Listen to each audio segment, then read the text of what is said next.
English Fairy Tale, Lucas and the Laughing Forest. Chapter 1. The Forest That Giggled. Lucas had always been curious. At 10 years old, he was the type of boy who asked why the sky was blue, why cats purred, and why old trees creaked. One summer afternoon, during a picnic with his family near a thick woodland, he followed a trail of glowing mushrooms that blinked like fairy lights. He didn't realize how far he'd gone until he heard a giggle. Not his own, not human. A bush wiggled. A flower chuckled. The trees shook with laughter. "Welcome to the Laughing Forest," said a voice behind him. Lucas turned and saw a shimmering donkey. Yes, a donkey that glowed, grinning at him.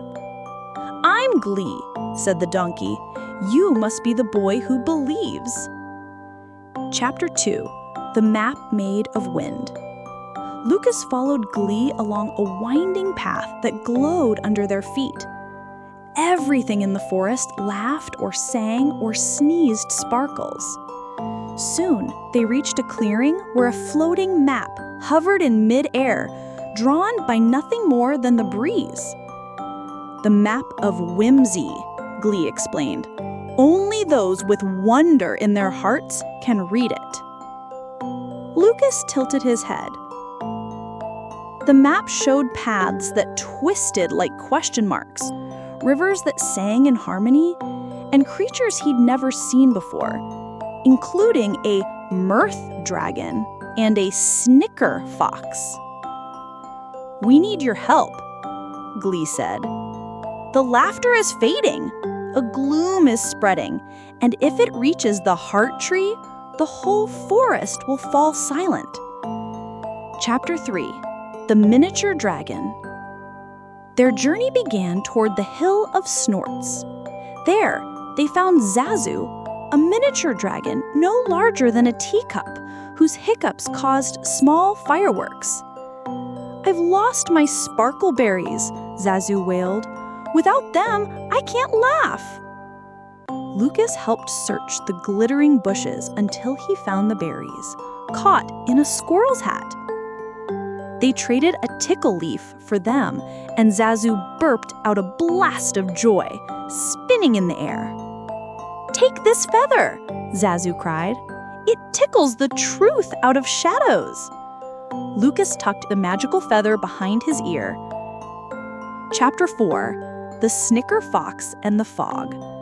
Next, they reached the River of Riddles, where the water only flowed if you made it laugh. Lucas told his best knock-knock jokes. Glee danced like a chicken. Zazu spun upside down. Finally, the river roared with giggles and parted to let them cross. On the other side, they met Whimsy, the Snicker Fox, a red fox with eyebrows that danced and a tail that changed color with her mood. She was trapped in a bubble of silence. Lucas used Zazu's feather to tickle the air. The bubble popped. "Whew, that gloom cloud almost erased my sass," Whimsy yawned. "Let's go save the heart tree." Chapter 5. Into the Gloom.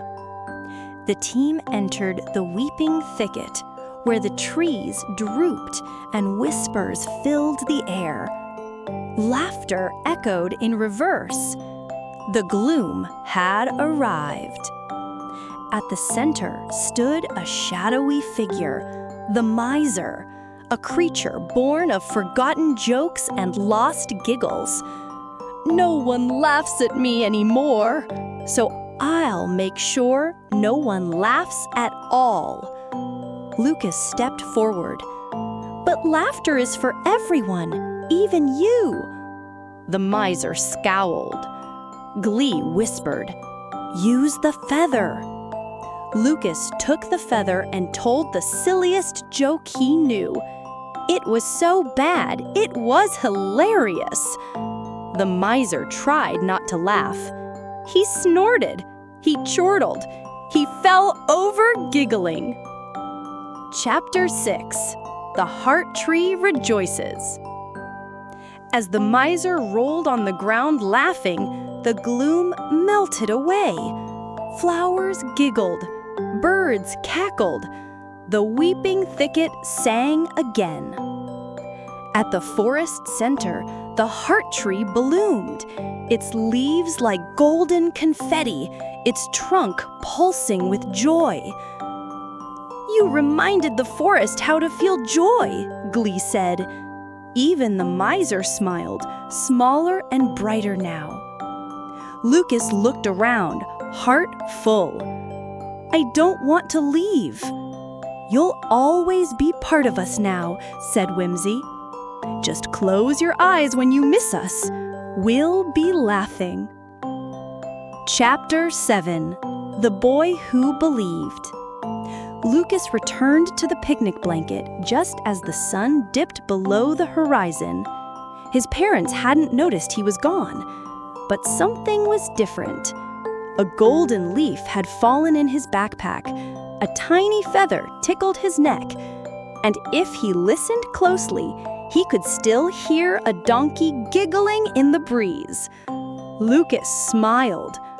After all, he had believed, and the forest remembered. The end.